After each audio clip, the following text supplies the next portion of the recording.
Hello friends, प्रिया kitchen को स्वागत करुच्ची। आज तैयारी करवा कढ़ाई रे भात गटा गटा रहिबो। तो मु गोटे ग्लास चावल नहीं स्टीम राइस चना मसूरी राइस नहीं चावल को भल भाव में धोई दवा 3-4 थर पानी को निगाड़ी दवा।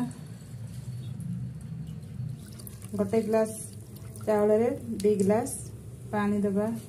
कढ़ाई रे पानी दउची गोटे ग्लास देइची आ गोटे ग्लास पानी दबा। पानी को फुटिया पे छाड़ी दबा। किछि लूण दबा, किछि तेल दबा। चावल को मु 5 मिनिट धोईकी रखीची। पानी हमर फुटी आसीची। एबे चावल दबा। चावल को टिके बुलाई दबा। हाई फ्लेम रे मु चावल को फुटिया ପାଇଁ ଛାଡ଼ି ଦउची। फुटी गला परे स्लो करी दबा। गैस को स्लो कर दउची।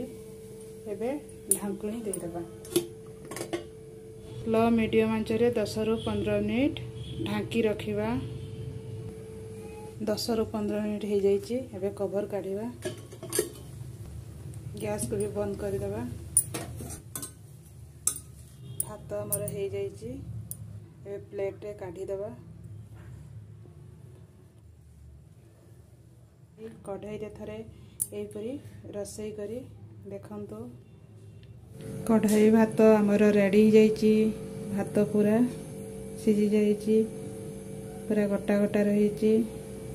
जदि मो कढ़ाई भात आपण मानकु भलो लागिची ताहले लाइक करंतो, सब्सक्राइब करंतो, घरे करी खांतो, कमेंट करंतो, आ आपण मानक फैमिली सहित शेयर करंतो।